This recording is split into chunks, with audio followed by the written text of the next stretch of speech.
Most people don't think about retirement as a problem. They think of it as something distant, abstract, almost fictional, something their older self will deal with, using money their future career will somehow provide. And that's the first quiet issue. Retirement doesn't usually fail because of bad decisions made at 65. It fails because of very normal decisions made at 25, 30, and 35. Decisions that feel responsible at the time. Here's an uncomfortable question to sit with. If your income doubled tomorrow, would your retirement feel meaningfully closer, or would your life just become more expensive? Most people don't know the answer, not because they're careless, but because the system makes it hard to see. Let's talk about a very typical situation. Picture someone in their early 30s. They live in the US, the UK, Germany, France. It doesn't really matter. The structure is similar. They earn what most people would call a good salary. Let's say $75,000 a year in the US, or 55,000 euros in Europe. On paper, that sounds solid, respectable, safe. But paper isn't real life. After taxes, Social Security, healthcare contributions, pension deductions, and mandatory withholdings, that number quietly shrinks. That $75,000 becomes maybe $52,000 in take-home pay. The 55,000 euros becomes something closer to 36,000 or 38,000 euros. No tricks here, just reality. Now, life begins taking its share. Rent or mortgage comes first. A modest apartment, not luxury, just normal. In many cities, that's $1,800 to $2,200 a month in the US, $1,200 to €1,500 euros in much of Europe. That's already $24,000 a year gone, or 15,000 to 18,000 euros. Then transportation. A car payment, insurance, fuel, maintenance, or public transport plus occasional ride shares. Another $6,000 to $8,000 a year. Another 3,000 to 5,000 euros. Groceries, utilities, internet, phone, healthcare costs in the US, rising energy prices in Europe, student loans, credit cards, small monthly subscriptions that don't feel dangerous individually. Another $1,000 or $1,500 disappears quietly. At this point, something interesting happens. The person doesn't feel reckless. They don't feel irresponsible. They feel normal. Bills are paid, the fridge is full, they might even save a little, and yet there's no real sense of progress. Retirement especially feels vague, because the mistake isn't dramatic, it's structural. Here's the part most people don't notice until their 40s. Retirement planning is often treated like a leftover decision, something you do with whatever remains after life is paid for. But modern life is designed so that very little ever remains, not because people are weak, but because spending scales automatically with income. When you earn more, life doesn't pause and ask how much of that increase should belong to your future self. It simply absorbs it. A slightly better apartment, a slightly safer car, more comfort, more convenience, fewer small frictions. Nothing extravagant, nothing irresponsible, just upgrades that feel earned. And psychologically, they are earned. That's what makes this problem so invisible. Let's put calm numbers on this. Imagine someone starts serious retirement saving at 40 instead of 30. Not because they were lazy, but because before that there was never enough room. At 40, they finally contribute $800 a month consistently. That's almost $10,000 a year. Sounds responsible, but now rewind. If that same person had contributed just $300 a month starting at 30, not aggressively, just quietly, the math looks very different. With average market returns, those earlier contributions don't just add money, they add time, and time does most of the work. The $300 a month for 10 years could easily grow larger than the $800 started a decade later, even though the total cash invested is similar. This isn't motivational math. It's not a trick. It's simply how compounding responds to early consistency.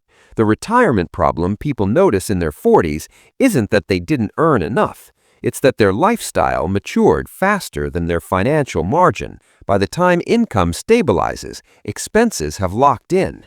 Mortgage, car, family costs, insurance, social expectations. At that point, retirement savings feel like a sacrifice instead of a background habit, and humans are very bad at sustained sacrifice. This brings us to the psychological core of the issue. People don't ignore retirement because they don't care about the future. They ignore it because the present feels demanding and justified. Every expense has a story. I need reliable transportation. This apartment is close to work. I deserve some comfort after long hours. Everyone around me lives like this, and none of those statements are wrong. The danger comes from what isn't said. My future self will figure it out, but your future self inherits the structure you build now. Here's another uncomfortable truth. Most retirement plans assume stable surplus. They assume you'll have money left over to invest consistently, but most modern households don't operate on surplus.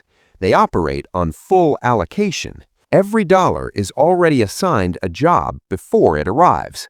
And when money has no empty space, retirement becomes optional by default. Optional things rarely win against immediate needs. This is why the retirement problem feels sudden in your 40s.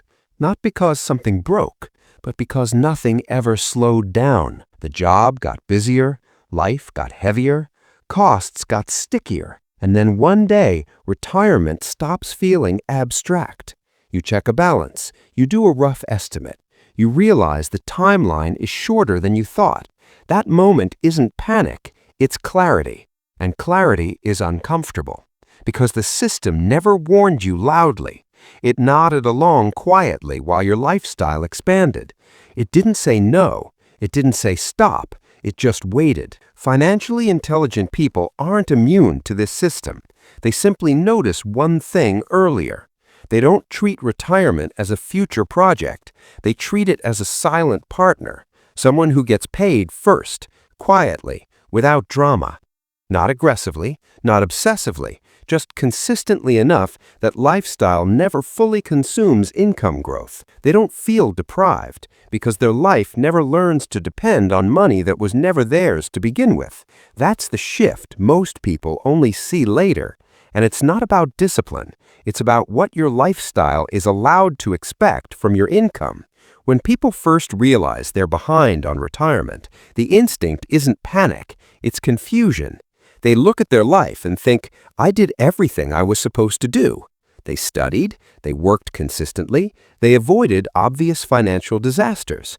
So the gap doesn't make sense. This is where many people make their second mistake, not a financial one, but a mental one. They assume the solution must be dramatic, more risk, more effort, more pressure. But the problem wasn't created dramatically, and it doesn't resolve that way either. Let's go back to the person in their early 40s. Their income is now higher, maybe $95,000 or $105,000 in the US, 65,000 to 70,000 euros in Europe. On paper, this should feel comfortable, but their financial structure is heavier now. Mortgage payments have increased, cars are newer and financed. Family costs are real and non-negotiable. They don't feel rich, they feel responsible. And responsible people hesitate to destabilize their life. That's why the retirement gap becomes emotionally sticky, because every solution seems to threaten something real. This is where simple math quietly reframes everything. Let's say this person can realistically invest $1,200 a month now. That's not small.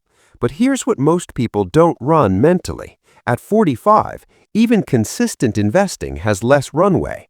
Not because it won't work, but because time compresses outcomes. The difference between starting at 30 and 40 isn't just 10 years. It's the loss of exponential growth years, the years where money works harder than effort. That doesn't mean it's too late. That framing creates guilt, and guilt leads to avoidance. The real insight is calmer. Late starters don't need extreme returns. They need structural stability. Financially intelligent people don't chase lost time. They reduce fragility. They ask different questions. Instead of asking, how do I catch up? They ask, what parts of my lifestyle depend on permanent income? That question changes behavior without emotional force. For example, A car payment isn't just a monthly expense. It's a fixed expectation your future must support, regardless of market conditions. A large mortgage isn't just housing. It's a requirement for continued high cash flow. When income stops, even temporarily, these expectations don't pause. This is why retirement planning often fails emotionally. People think in terms of numbers, not obligations. Retirement isn't about replacing your income. It's about supporting your commitments. And commitments are built slowly, unconsciously. Here's the quiet behavioral difference. People who retire comfortably don't live smaller lives. They live less rigid ones.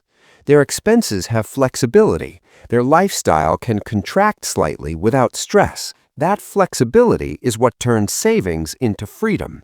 Without it, even large portfolios feel fragile. Now let's talk about the system itself. Modern retirement messaging often focuses on optimization, accounts, percentages, tax efficiency. Those things matter, but they aren't foundational. The real driver is behavioral pacing. Most people allow lifestyle to upgrade instantly, but expect wealth to build slowly. That mismatch creates tension. We're comfortable increasing spending today, but uncomfortable delaying gratification for future calm. This isn't a character flaw. It's human psychology responding to social signals.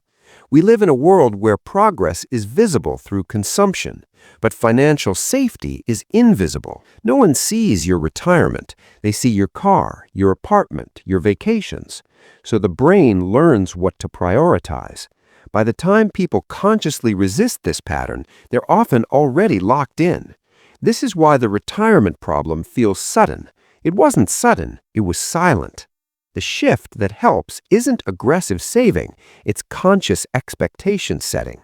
Financially intelligent people don't say, I should be saving more. They say, what level of life am I training myself to need? That question naturally limits excess, not out of fear, but out of clarity. They don't punish their present self, they respect their future one. And that respect shows up in small, boring decisions. Slightly smaller upgrades, delayed lifestyle jumps, expenses that don't assume permanent growth. Over time, this creates a different feeling. Retirement stops being a cliff at the end of work. It becomes a gradual shift in dependence. You're not trying to escape work. You're reducing the amount of income your life requires to function calmly. That's a very different goal, and it's one that doesn't demand perfection, just awareness. If there's one quiet truth in all of this, it's this. Retirement fails because people are irresponsible.